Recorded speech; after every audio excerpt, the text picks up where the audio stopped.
Voici Floatgen, la première éolienne offshore inaugurée en France dans le port de Saint-Nazaire. Il faut dire qu'il était temps. Contrairement à l'Allemagne ou au Royaume-Uni, aucune éolienne ne tourne encore dans les eaux françaises, malgré un gisement en vent des plus importants d'Europe. Floatgen sera mise en service en 2018 au large du Croisic, un site spécialement conçu pour tester les énergies marines. C'est une véritable fête, un véritable anniversaire aujourd'hui.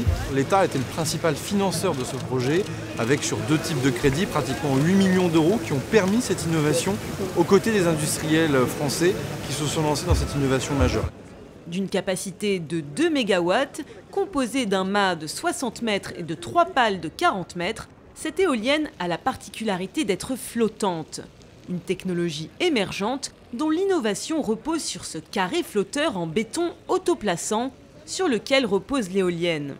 À l'origine de ce concept qu'il a breveté, le consortium industriel mené par le français Ideol s'en félicite.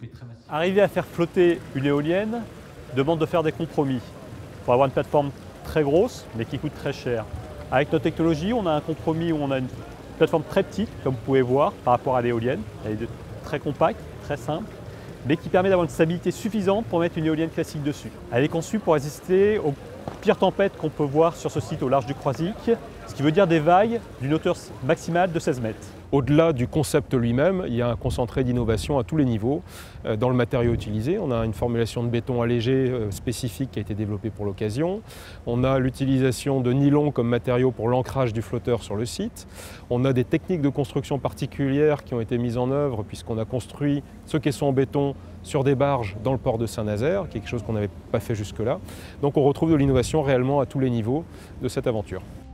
C'est donc ici même sur ce port que ce prototype a été construit, à la différence de l'éolien posé qui est assemblé en pleine mer. Idem pour la maintenance, il suffira de ramener la plateforme à quai pour les réparations. Une économie de risques et de coûts, mais pas que. Une éolienne flottante, son principal intérêt, c'est de pouvoir être installée dans n'importe quelle profondeur, à la fois des faibles profondeurs comme aujourd'hui, mais également des très grandes profondeurs. Donc aujourd'hui, le marché mondial s'ouvre à l'éolien flottant, alors que pour l'éolien posé, le marché est limité aux faibles profondeurs, près des zones côtières, là où la pression des usagers de la mer est très importante et où le vent est plus faible. Pour sa part, Floatgen sera ancré à 33 mètres de fond.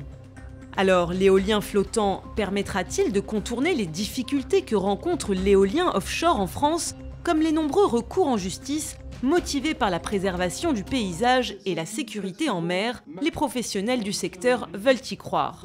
Cette inauguration, c'est vraiment une chance parce que c'est le symbole de l'innovation et le fait qu'on est tourné vers l'avenir et vers la création d'emplois dans les énergies renouvelables marines. 2 années de tests attendent à présent Floatgen pour mesurer sa capacité à produire et générer de l'électricité pour l'équivalent de 5000 habitants. De ce succès dépendra le démarrage de la phase industrielle avec l'installation de fermes pilotes au large de la Bretagne et en Méditerranée.